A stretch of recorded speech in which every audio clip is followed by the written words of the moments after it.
Meus irmãos, a paz do Senhor para todos. Boa tarde a todos. Louvado seja Deus que nos reúne em mais um domingo. Por sinal, o último domingo do mês de janeiro, né? Passou rápido esse mês. E hoje, com a graça de Deus, nós iremos falar um pouco dessa graça bendita que foi cantada aqui agora há pouco. E esse final de semana para nós tem sido muito especial. Nós tivemos aí na sexta-feira o batismo de alguns irmãos aqui da igreja. Quem esteve lá viu um momento muito emocionante, onde a gente viu mãe e filho se batizando juntos, né? Vimos o filho do pastor Cristiano também sendo batizado. Então foi um momento muito especial, um momento muito emocionante. Eu me identifico muito com essa questão do batismo, né? Eu já trabalho com batismo há mais de 10 anos. Então eu sempre me emociono quando eu estou diante de um batismo. E no sábado, ontem, nós tivemos aqui 2 irmãos sendo consagrados a diácono, né? O irmão Fabrício e também o irmão Beto. E também foi uma festa muito bonita lá na igreja da Vila Peri. E hoje eu pretendo, com a ajuda do nosso Deus, trazer uma reflexão para as nossas vidas, dentro desse tema que está sendo abordado pela igreja, a igreja discipuladora, né? O discípulo, como ser um discípulo de Cristo nessa geração tão difícil que nós estamos vivendo. E hoje eu pretendo trabalhar dentro do texto que se encontra no Evangelho de João, no capítulo 18, eu queria convidar você para abrir mais uma vez. Nós iremos agora ler a segunda parte do texto que já foi lido. O presbítero Jackson, ele leu do versículo 15 ao 18, e nós agora iremos ler do versículo 25 até o versículo 27. E esses 2 intervalos de texto será o texto que nós iremos pensar um pouco nessa noite, acerca dessa graça de Deus sobre nós. O versículo 25 diz o seguinte: lá estava Simão Pedro, aquentando-se, e perguntaram-lhe, pois, és tu porventura um dos discípulos dele? Ele negou e disse, não sou. Um dos servos do sumo sacerdote, parente daquele a quem Pedro tinha decepado a orelha, perguntou, não te vi eu no jardim com ele? De novo Pedro o negou, e no mesmo instante cantou o galo. Vamos fazer mais uma oração?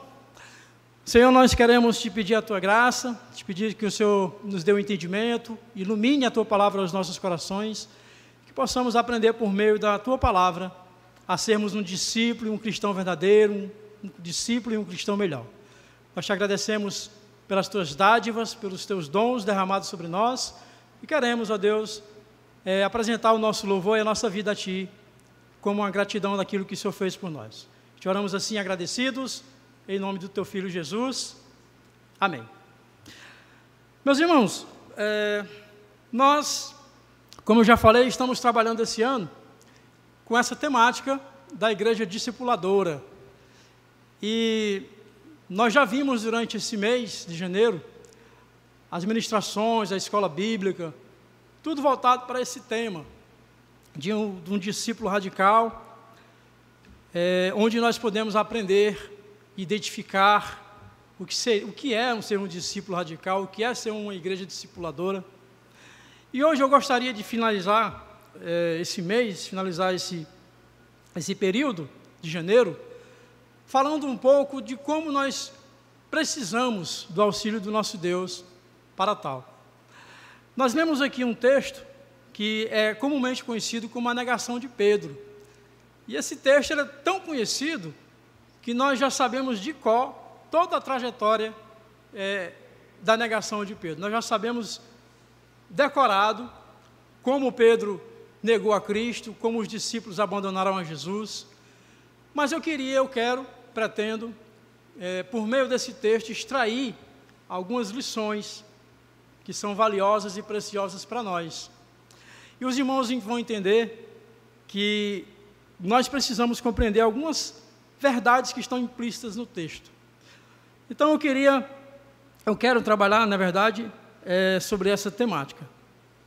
Discípulos, alvo da graça de Deus.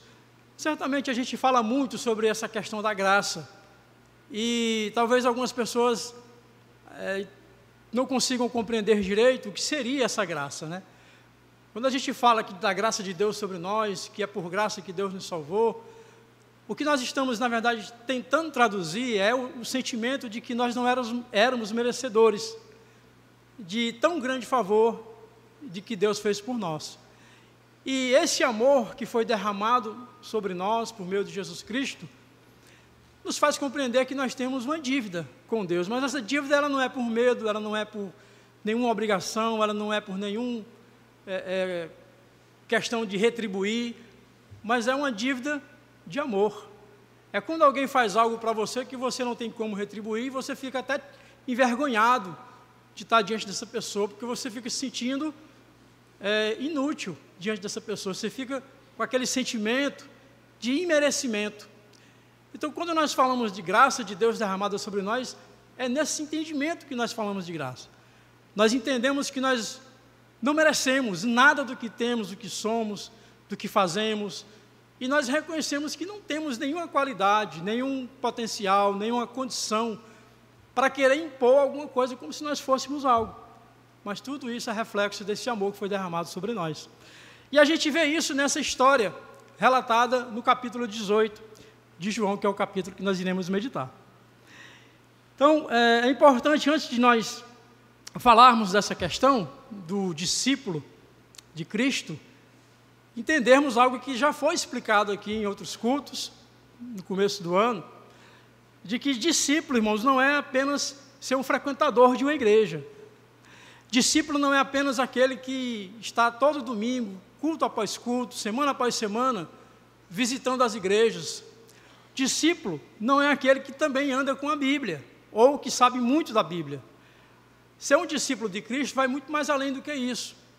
Ser discípulo de Cristo envolve mais os aspectos práticos de uma vida diária do que simplesmente ser um confessional, confessar que é de Jesus, que conhece a Jesus.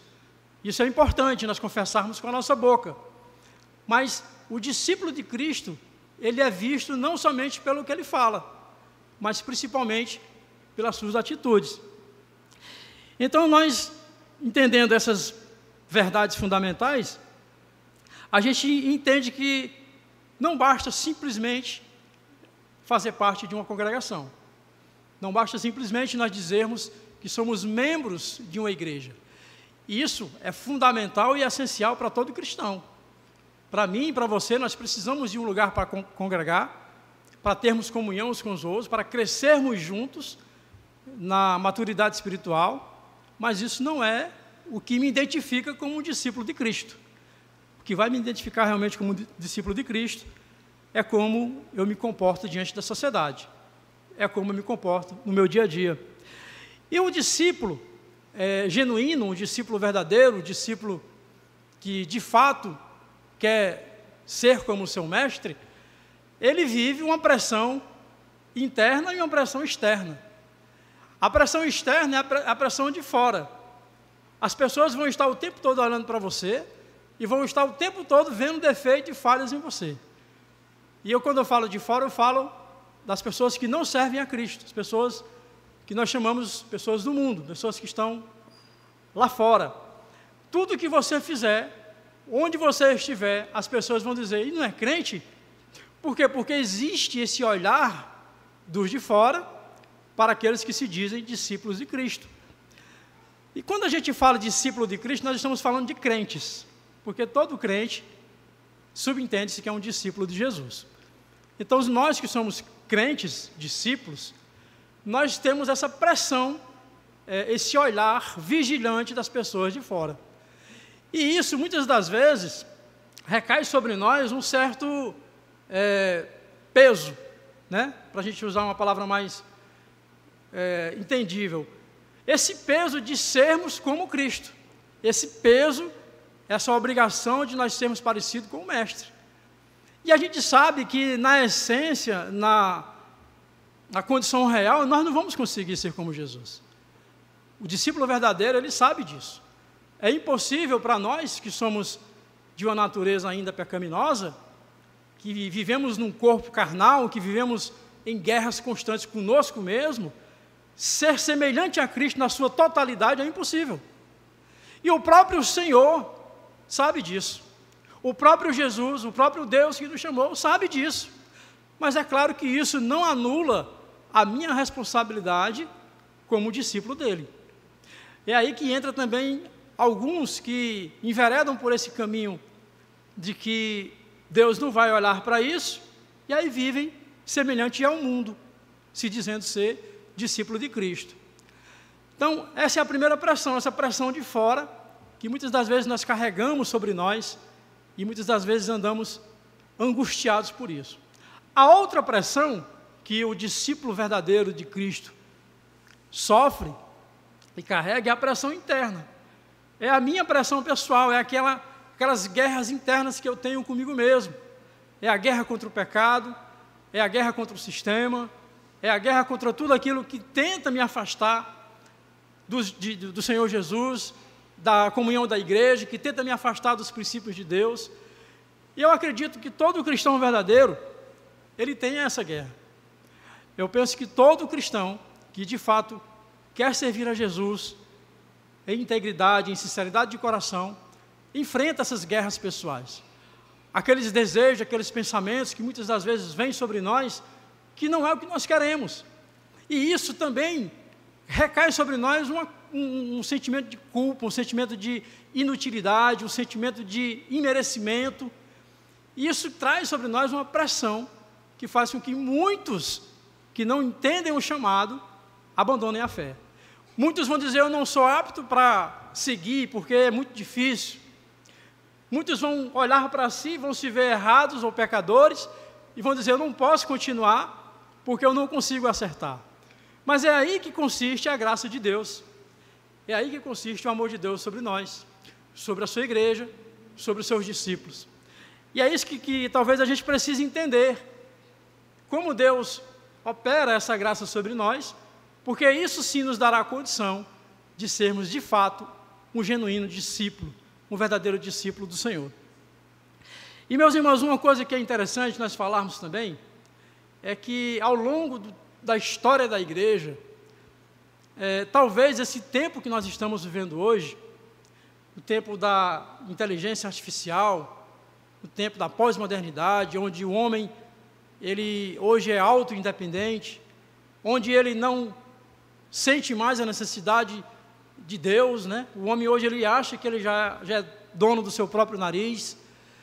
E diante dessa sociedade que nós estamos vivendo, desse ambiente, desse sistema, talvez hoje seja um tempo em que a igreja de Jesus, nós, eu e você, os discípulos, precisamos mais do que nunca darmos as mãos uns aos outros, para que a gente consiga vencer estas dificuldades do dia a dia com o apoio uns dos outros e não com aquele julgamento, com essa pressão que eu já mencionei antes. E dentro desse texto que nós iremos pensar hoje, nós aprendemos algumas lições sobre isso. Então, eu já queria explicar isso para os irmãos e deixar claro também que o termo discípulo, para nós entendermos, na sua definição mais simples, significa aquele que segue os passos do seu mestre. Então, o termo discípulo, de uma forma bem resumida, bem simples, para nós entendermos, significa dizer isso. É aquele que é um aprendiz, aquele que é um aluno, e que se espelha naquele que o instrui, naquele que ele ensina, e tenta e busca viver como o seu mestre. Nós costumamos ver na sociedade algumas pessoas que até ganham a vida trabalhando como sósias, né? São aquelas pessoas que se vestem como seus ídolos, usam um cabelo parecido com os seus ídolos, falam como os seus ídolos, e são aplaudidas e reconhecidas e até elogiadas pelo mundo, porque parecem com aqueles ídolos. Um exemplo disso, por exemplo, é o cantor Elvis Presley. Existem pessoas que ganham a vida imitando Elvis Presley, se vestem como ele, querem andar como ele, e se orgulham de ser parecido com Elvis Presley. Então isso é uma característica de alguém que quer ser igual a outra pessoa. É a característica de um verdadeiro discípulo. E nós, como cristãos, como deveríamos, na verdade, devemos também se orgulhar e desejar ser como o nosso Mestre, Jesus, mesmo sabendo que é impossível. Mas, se esse desejo está no nosso coração, certamente nós alcançaremos o favor de Deus. Então, o discípulo é isso, é esse aluno que tenta ser ou que pretende ser igual ao seu mestre. E para nós começarmos, propriamente no texto, eu queria dizer que o capítulo 18, que é o capítulo que nós iremos pensar, e o capítulo 19 do Evangelho de João, esses dois capítulos, eles vão abordar um tema em especial, que é o aprisionamento, a prisão de Jesus e a sua paixão. No capítulo 18 e no capítulo 19 de João, João vai relatar para nós como se deu essa prisão de Jesus, o seu julgamento e a sua morte. E se nós observarmos no capítulo 18, no versículo 1, queria que você lesse comigo, diz assim: tendo Jesus dito essas palavras, saiu juntamente com seus discípulos para o outro lado do ribeiro Cedron, onde havia um jardim, e ali entrou com eles. Então esse aqui, João está narrando o momento exato em que Jesus entra no jardim, esse jardim que fica do lado do Cedron. Esse jardim aqui nós sabemos que é o Getsêmani. E aí no capítulo 19, no versículo 30, eu também queria que você olhasse comigo.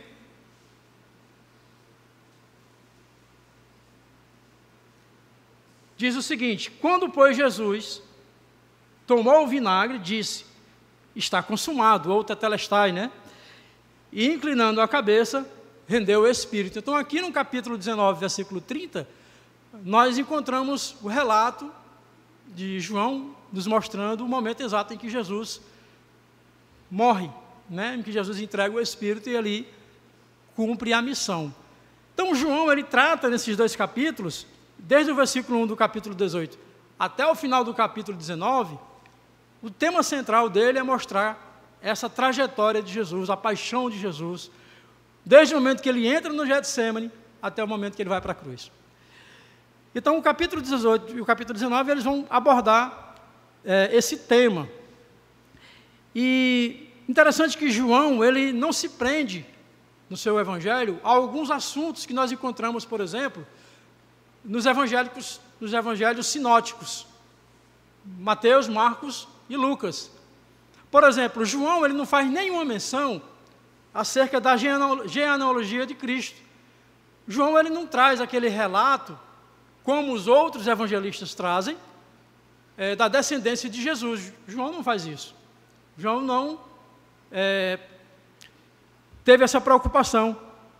João também não menciona nada acerca do nascimento de Jesus, como Lucas, por exemplo, menciona, que ele nasceu em Belém, que os magos foram visitá-lo.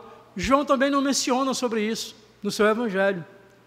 Uma outra coisa que João também não menciona é a tentação de Jesus no deserto, que nós também encontramos nos demais evangelhos. João também não menciona a transfiguração de Jesus lá no monte, conhecido como Monte Tabor. E João também não diz nada sobre as parábolas de Jesus. É curioso, João não fala sobre isso. João não menciona as parábolas de Jesus. João também, ele não fala nada sobre a ascensão de Cristo e nem sobre a grande comissão. O momento em que Jesus reúne os discípulos e ordena para que eles vão e façam discípulos. João não menciona nada sobre isso, nada desse respeito. E também João não fala acerca da escolha de Jesus dos seus discípulos. João também não aborda esses temas. E por que João não aborda isso?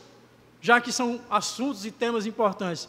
Não é porque João desconsiderasse ou não considerasse isso importante, mas é porque o foco de João era outro. O intuito de João era mostrar a deidade, a divindade de Jesus. Então esses assuntos envolviam mais os aspectos humanos de Jesus do que os aspectos da deidade de Cristo. Então não foi porque João não viu importância nisso, mas como o foco dele era provar que Jesus era o Deus prometido do Antigo Testamento, o Messias do Antigo Testamento, então ele não se prendeu a esses temas. Por outro lado, João também apresenta temas que não são encontrados nos outros evangelhos.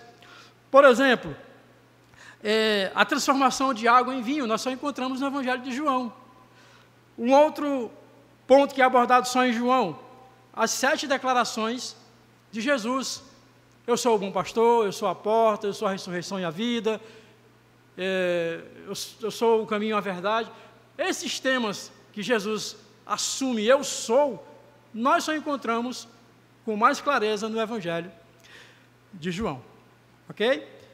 Então é importante nós entendermos essas questões para a gente compreender o texto de uma forma mais completa.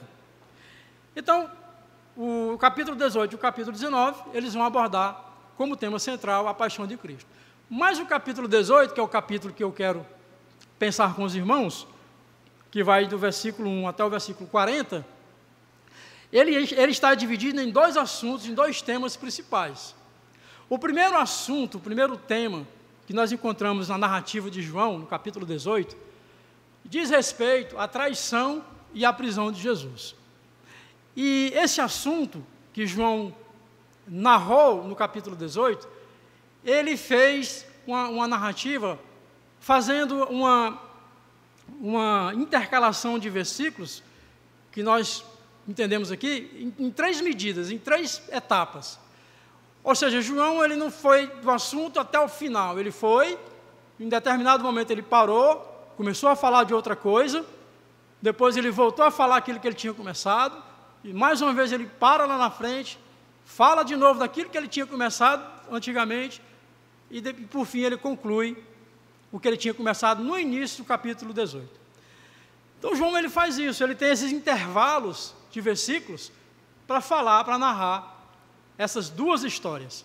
A primeira história que nós encontramos no capítulo 18 é a respeito da prisão e da traição que Jesus sofreu lá no Jardim do Getsêmani.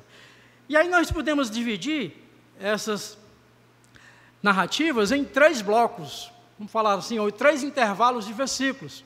O primeiro vai do versículo 1 ao versículo 14, o segundo, falando dessa traição e dessa prisão, do versículo 19 ao versículo 24, e o último, falando desse assunto, do versículo 28 até o versículo 40, que é onde ele vai fechar esse assunto. Aí a gente percebe que tem um intervalo aí do versículo 15 ao versículo 17, do versículo 25 ao versículo 27, que é o que nós iremos propriamente meditar. Mas aqui nessa narrativa do primeiro bloco, nós podemos perceber algumas informações que são úteis e importantes para nós.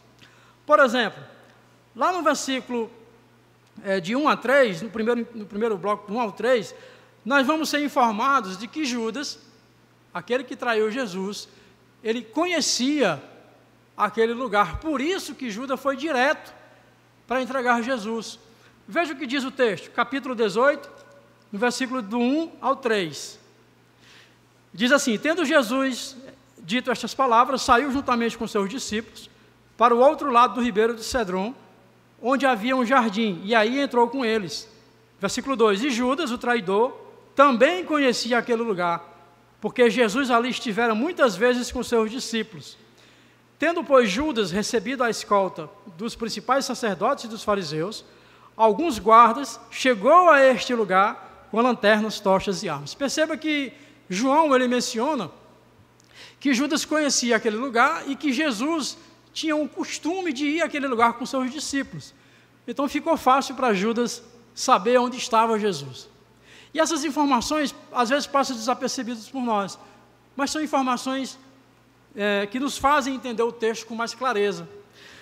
Então, essa primeira bloco, esse primeiro intervalo de versículos, do 1 ao 3, que está nessa primeira parte do versículo do 1 ao 14, nos mostra essa verdade. A segunda seção que nós podemos destacar desse primeiro bloco encontra-se no versículo 4 ao 9. E aí o que é que nós podemos perceber de importante?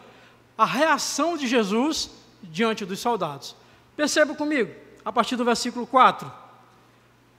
Diz o seguinte: sabendo, pois, Jesus todas as coisas que sobre ele havia de vir, adiantou-se e perguntou-lhes: a quem buscais? Responderam-lhe: a Jesus, o Nazareno. Então Jesus lhes disse: sou eu. Ora, Judas, o traidor, estava também com eles. Quando, pois, Jesus lhes disse, sou eu, recuaram e caíram por terra. Jesus, de novo, lhes perguntou, a quem buscais? Responderam, a Jesus o Nazareno. Então lhes disse, já vos declarei que sou eu. Se é a mim, pois, que buscais, deixai ir estes, para se cumprir a palavra que dissera, não perdi nenhum dos que me deste. Perceba a reação de Jesus, uma reação maravilhosa, né?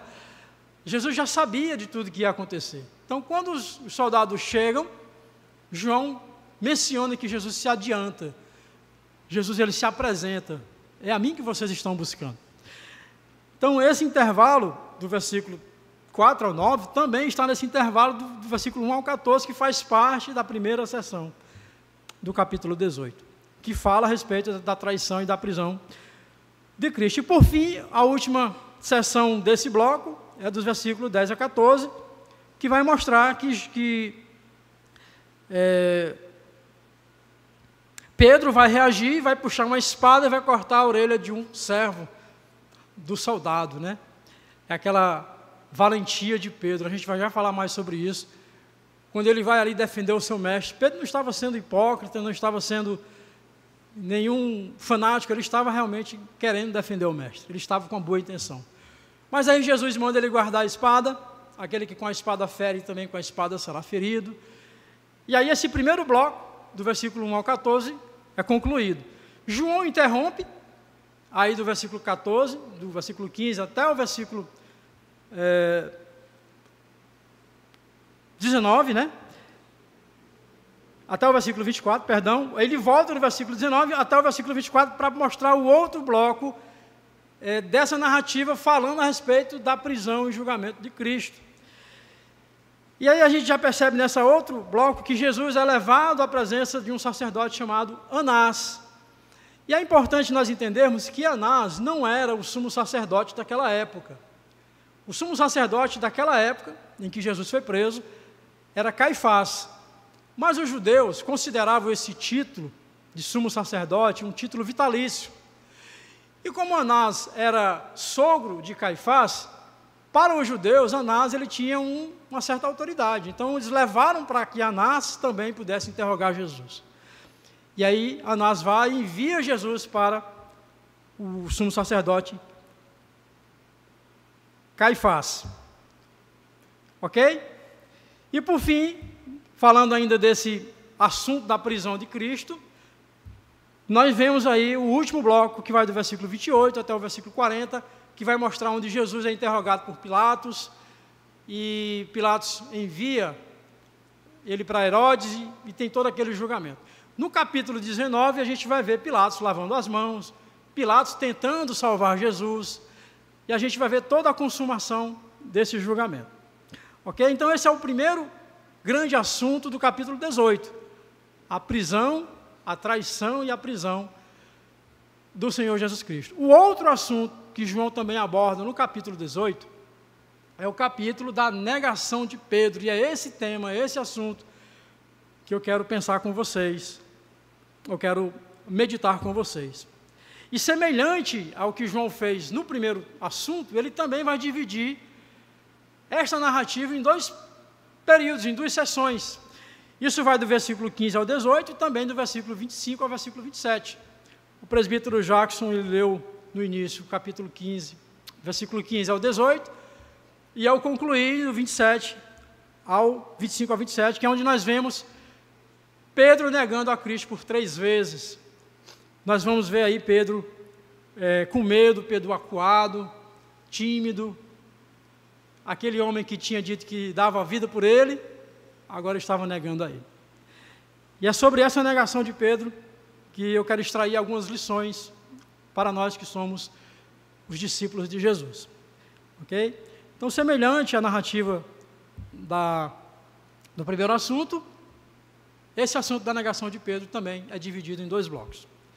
A primeira lição que eu queria trazer para os irmãos, a primeira verdade, na verdade, que nós queríamos pensar sobre essa graça de Deus sobre nós, os discípulos, diz respeito ao nosso chamado. E o primeiro assunto é esse. entendemos que nós somos chamados por Deus para sermos discípulos. Observe comigo o versículo 15 do capítulo 18. O que é que está escrito no capítulo 15, capítulo 18, versículo 15? Diz o seguinte: Simão Pedro e outro discípulo seguiam a Jesus. A Bíblia não diz quem era esse outro discípulo. Não sabemos quem é este outro discípulo. Mas a Bíblia menciona que era Simão Pedro e outro discípulo. Tradicionalmente, a igreja reconhece esse outro discípulo como sendo o apóstolo João, o autor do Evangelho. Porque João, em outras passagens aqui do seu Evangelho, ele também não se identifica. Ele se identifica dizendo aquele a quem Jesus ama, mas ele não diz, ele não coloca o seu nome no seu Evangelho, dizendo eu estava lá, esse sou eu, ele não faz isso. Mas ele usa essas expressões, aquele a quem Jesus amava, né? Um outro discípulo. Talvez, como eu falei no início, por entender dessa graça imerecedora que estava sobre ele. Então nós vamos trabalhar aqui na ideia, vamos pensar na ideia de que esse outro discípulo, de fato, seja o apóstolo João, que foi reconhecido por toda a igreja, desde a sua origem, que era João, esse outro discípulo aqui mencionado. Então perceba, ele começa o versículo 15 dizendo que Simão Pedro e esse outro discípulo seguiam a Jesus.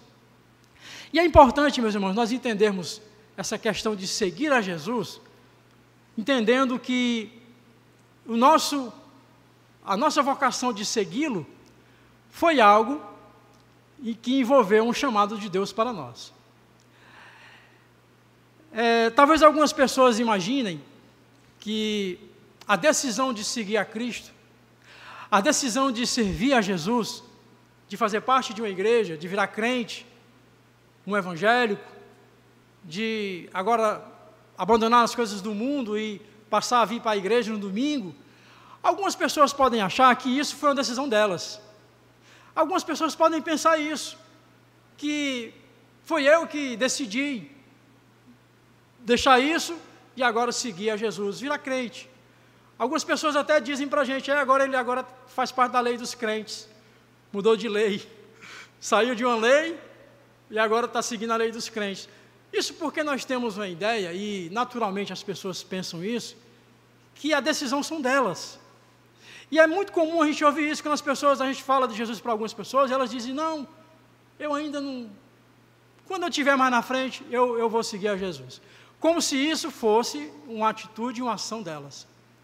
Meus irmãos, e qual é a dificuldade que existe para nós, cristãos, entendermos isso errado? Essa questão do nosso chamado. No que se refere a discipulado, meus irmãos, é muito perigoso nós entendermos dessa forma. Por quê? Porque nós vamos achar que discipular ou fazer discípulo também é algo que eu posso decidir fazer ou não. É algo que eu decidi a seguir a Cristo? Então é eu que decido. Mas quando nós entendemos o chamado, nós vamos entender que o chamado não foi nosso. Aquele que nos chamou para sermos os seus seguidores, é Ele que faz a missão, é Ele quem nos dá a missão.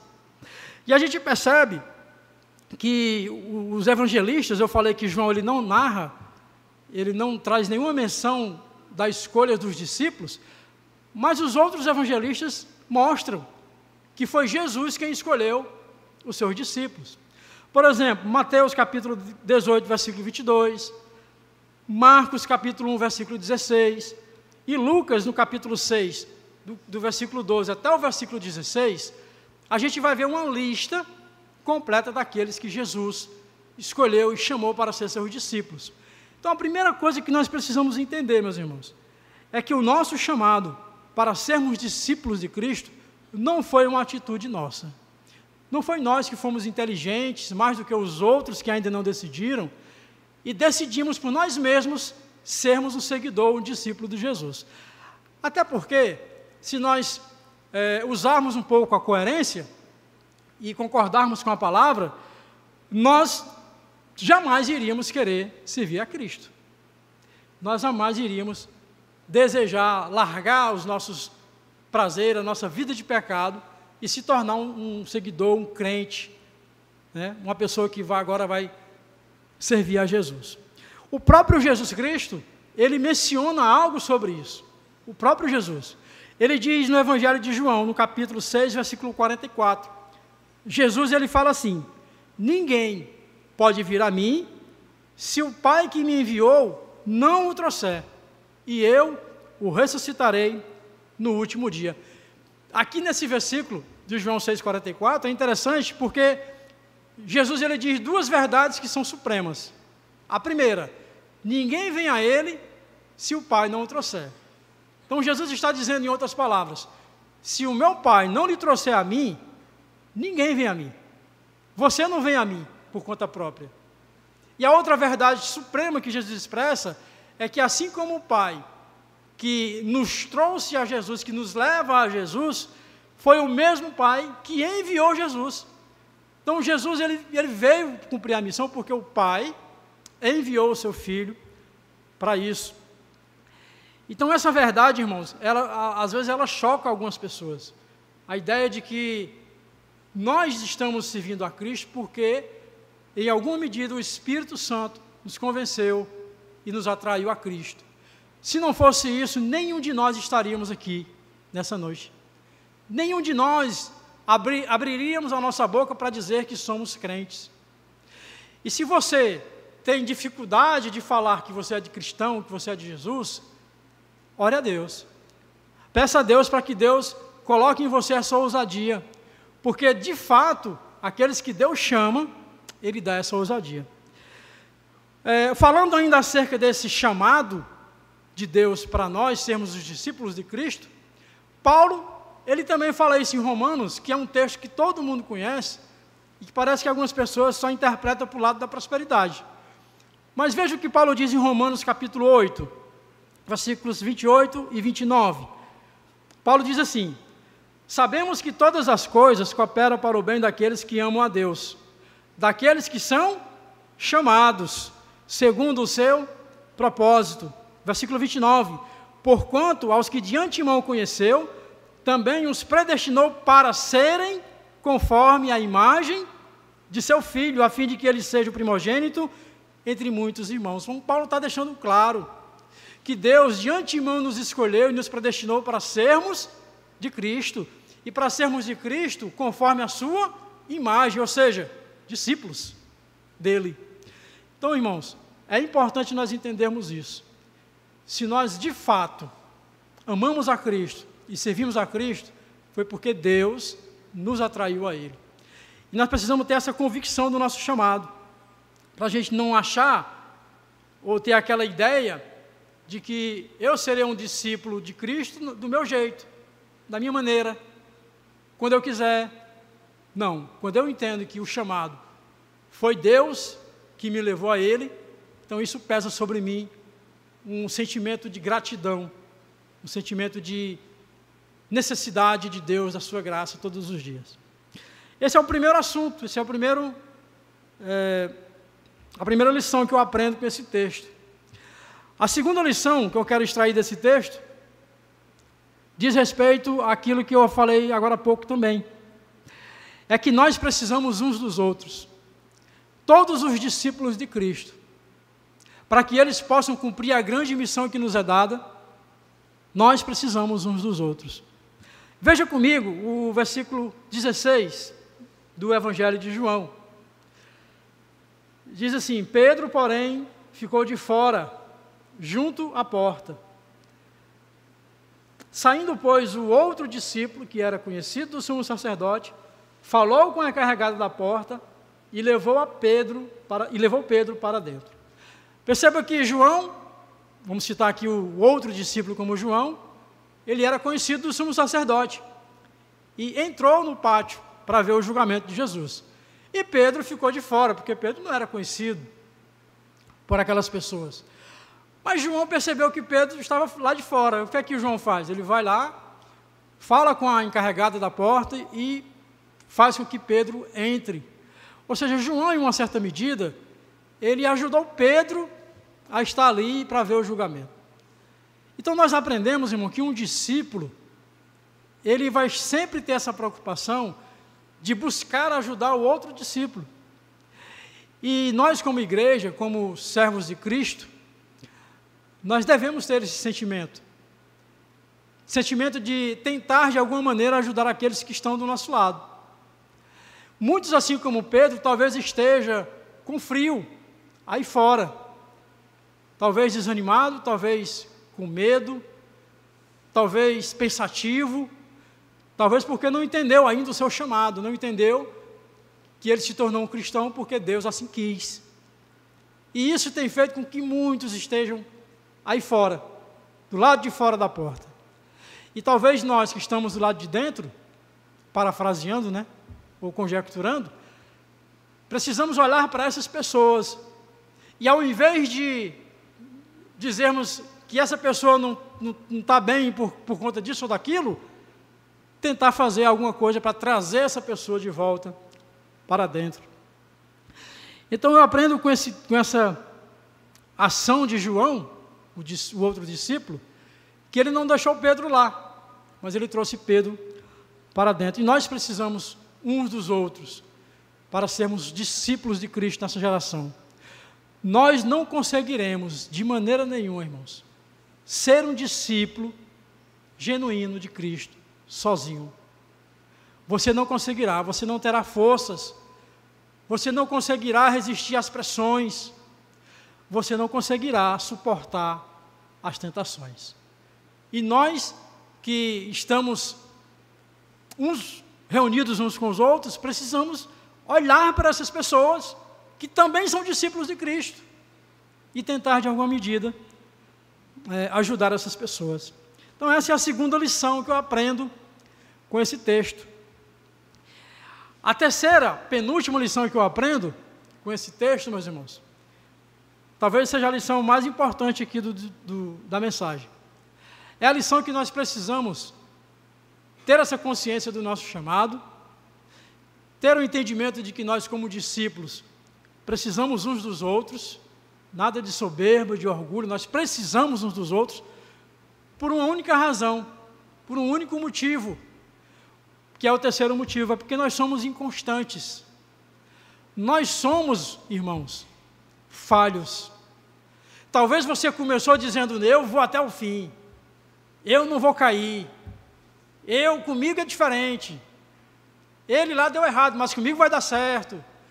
Talvez você tenha começado com essa energia, talvez você começou com esse pensamento, mas você é inconstante, eu sou inconstante, todos nós somos inconstantes, porque nós somos humanos, carnais, falhos, e lutamos contra os nossos pecados, contra essa pressão interna que eu já falei no início. Então, aqueles que acham que são fortes, que não precisam do auxílio de ninguém, eles estão cometendo um grande equívoco, porque todos nós, discípulos de Cristo, somos inconstantes e precisamos uns dos outros. Perceba o caso de Pedro, no versículo 17. Pedro, a criada pergunta para ele, então a criada encarregada da porta perguntou a Pedro, não és tu também um dos discípulos deste homem? Aí ele, não sou, respondeu ele. Agora veja só, Pedro tinha dito para Jesus que todos podiam abandoná-lo, mas ele não. Todos podem te negar, mas eu irei contigo até a morte. Assim somos nós também. Assim eu sou também, assim você é também. Sabe quando a gente se dá conta de que a gente fez algo errado, que a gente não deveria ter feito aquilo, o que é que a gente diz? Nunca mais eu vou fazer isso. Passa 1 mês, 2 meses, 3 meses, lá vai a gente fazendo de novo. Aí a gente fica como Pedro, com vergonha, com medo, com aquela insegurança.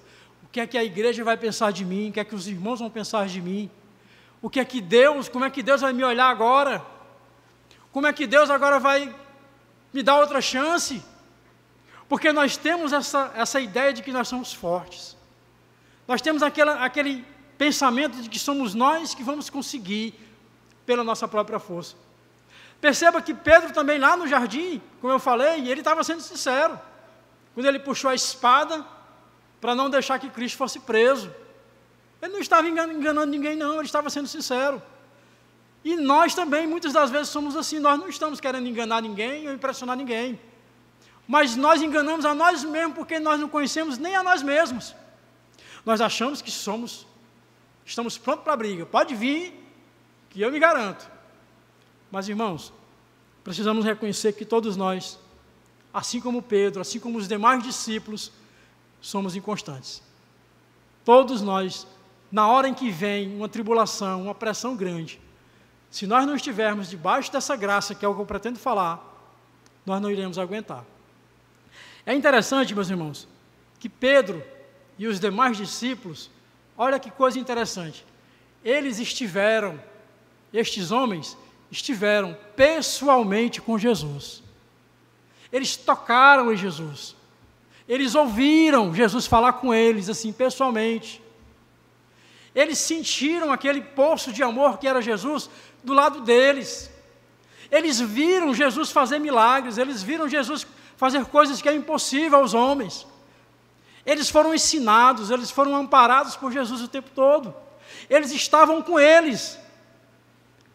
Mas na hora em que Jesus foi preso, eles se mostraram inconstantes. Por que é que nós vamos achar que nós não somos? Porque acredito que nenhum de nós aqui viu Jesus ainda.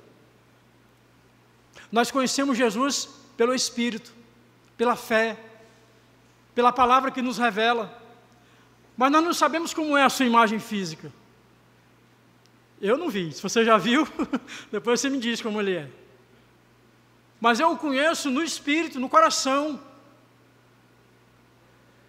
Então, se aqueles homens que estiveram pessoalmente com eles não tiveram resistência para suportar, você acha que nós vamos conseguir, irmãos? Nós somos inconstantes, precisamos entender isso. Nós não somos mais fortes do que eles. Somos humanos e precisamos dele.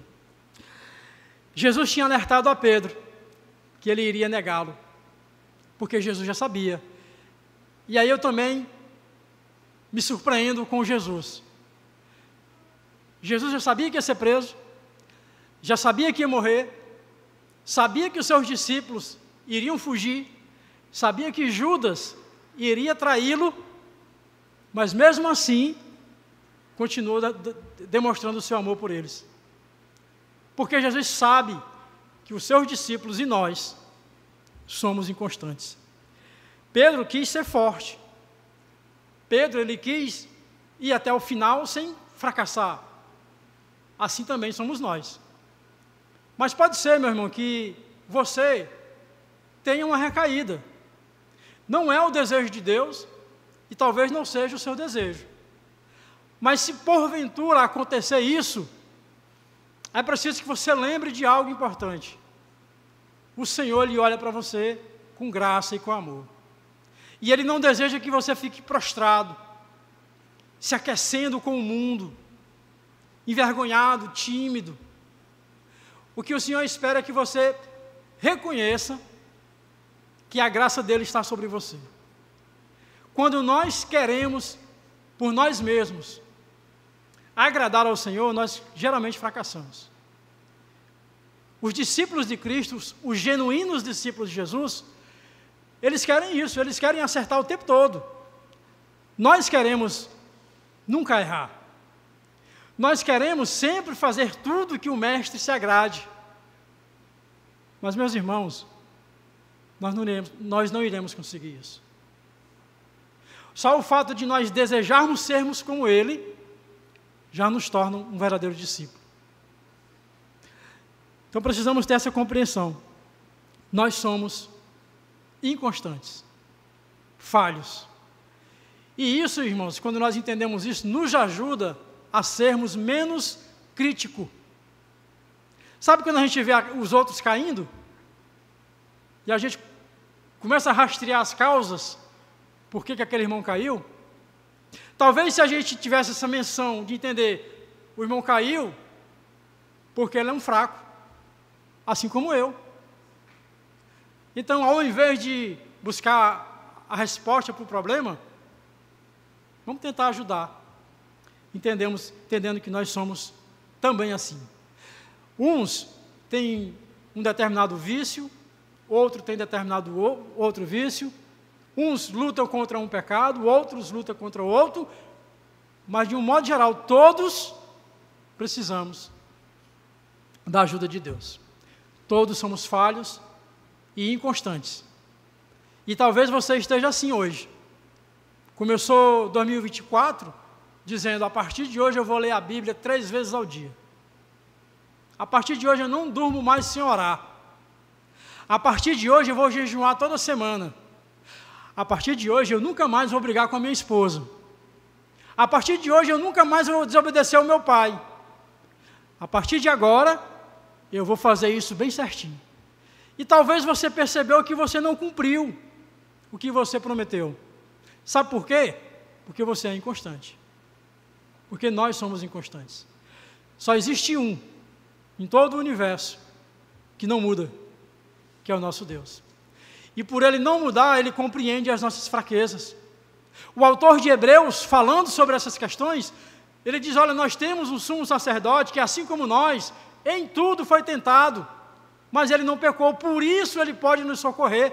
Então nos acheguemos a Ele com confiança no trono da graça. Muitos discípulos de Cristo hoje estão prostrados, afastados, frios, desanimados, sem forças para continuar, porque não entendem ou não entenderam essas questões. Não entenderam que foi Cristo que os chamou para ser seus discípulos.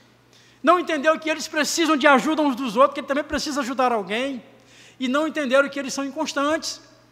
Meus irmãos, aquele que nos chamou nunca nos pediu e nunca vai nos pedir para sermos perfeitos, porque Ele sabe. O que Ele espera de nós é que a gente viva confiando nele, no seu amor, na sua graça, no seu perdão. Isso vai tirar de nós um peso enorme de culpa, de sentimento de inutilidade, porque nós servimos a um Deus que, quando nos chamou, já sabia. O Senhor Ele já sabia das nossas fraquezas, mas é Ele quem nos sustenta e quem nos ajuda a vencermos todos os dias. Primeiro passo que a gente precisa talvez entender, nós somos inconstantes. No Sermão do Monte, a primeira bem-aventurança que Jesus fala, bem-aventurados os pobres de espírito. Pobre de espírito, nesse contexto que Jesus está falando, são aqueles que reconhecem que não conseguem fazer nada, que reconhecem que são pecadores e que precisam de Jesus. O outro ponto, o terceiro ponto que eu queria extrair para a nossa lição, para nossas vidas, é sobre a graça de Deus. Todos nós somos alvos da graça de Deus. Esse é o terceiro ponto e último ponto.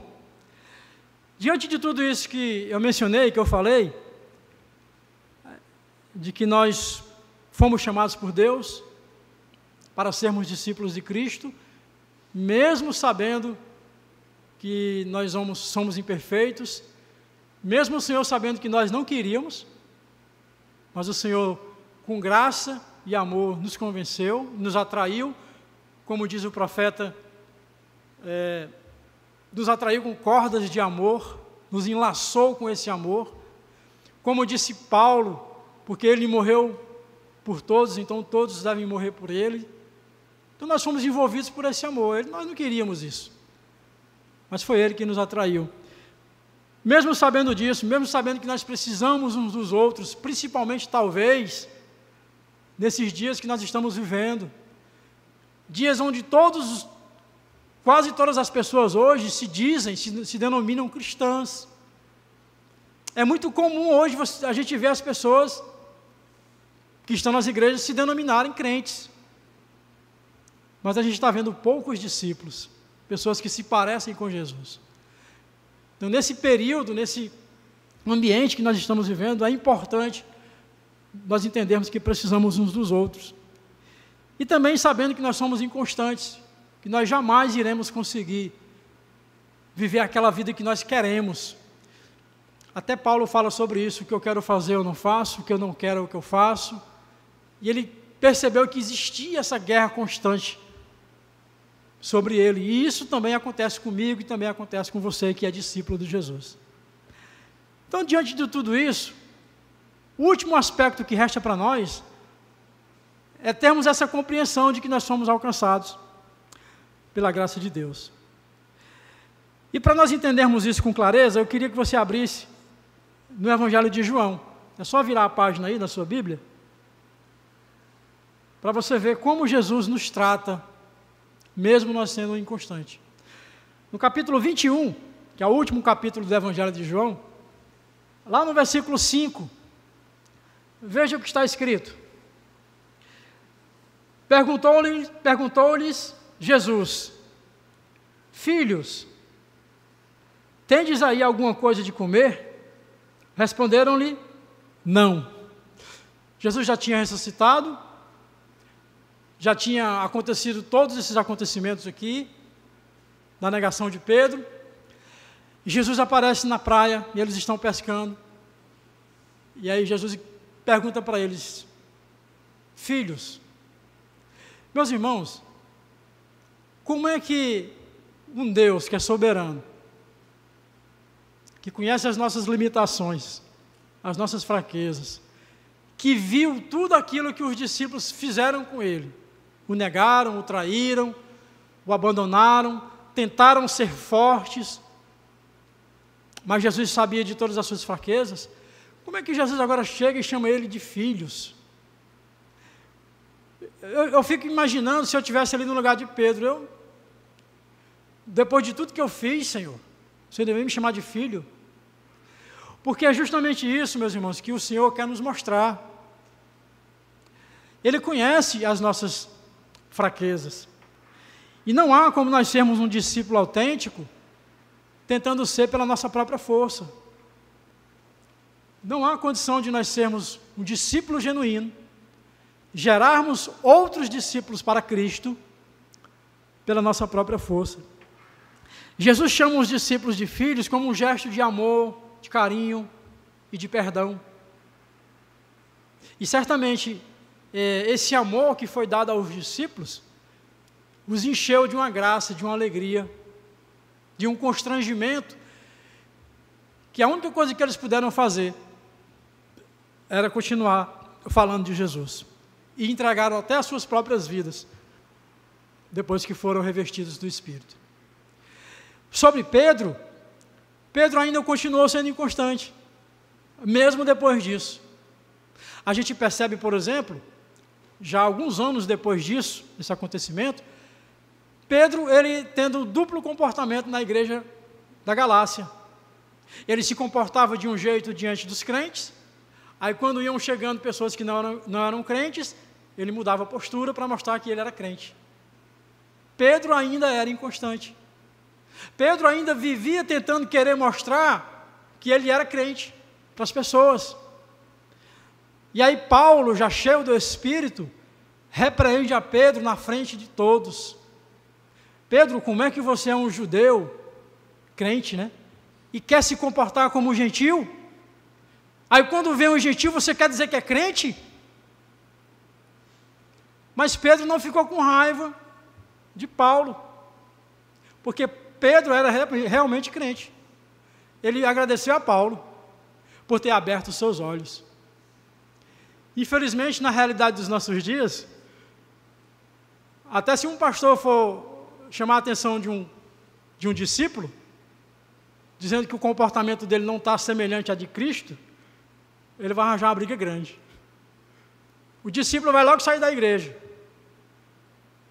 vai para uma igreja melhor, porque nós somos inconstantes, porque nós somos carentes dessa graça de Deus.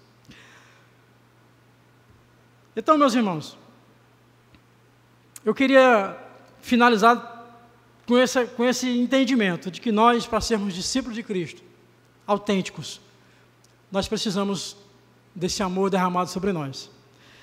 E não tem como nós sermos um discípulo autêntico pelas nossas próprias forças. Precisamos sempre lembrar das palavras do próprio Cristo.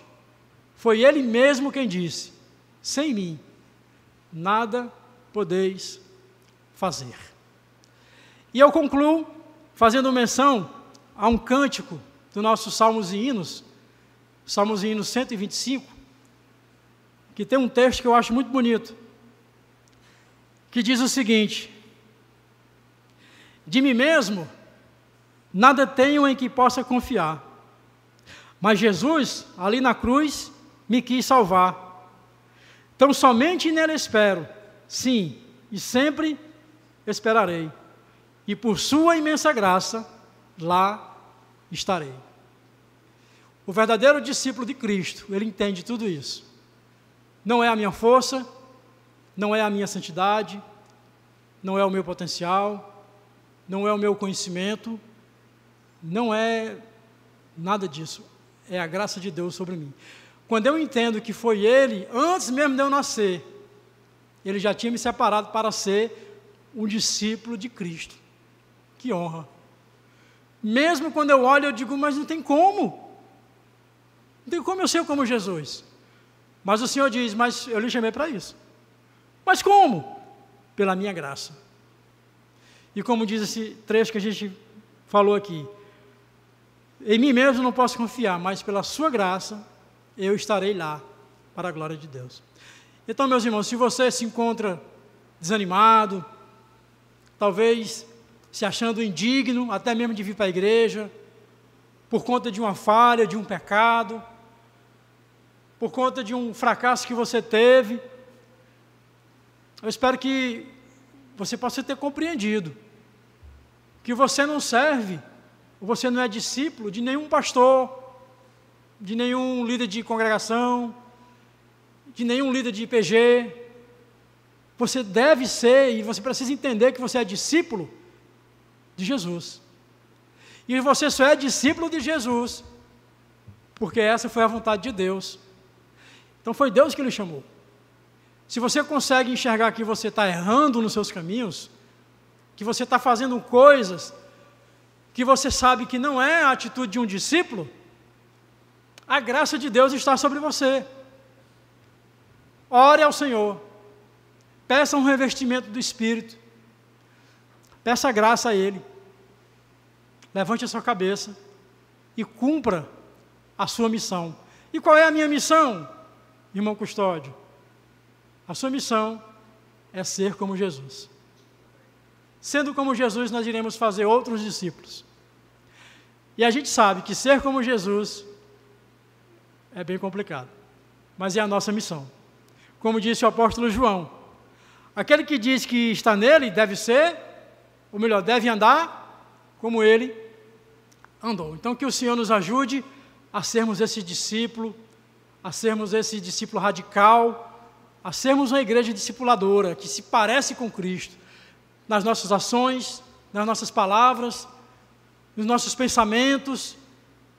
Como diz uma canção, que o nosso primeiro pensamento seja o Senhor, quando a gente acorda de manhã, que a nossa alegria seja falar do Senhor, que Deus coloque isso em nós e que a gente consiga cumprir essa missão. Amém, meus irmãos? Que Deus em Cristo os abençoe, sabendo que nós estamos debaixo da graça dEle, e é Ele quem nos sustenta todos os dias.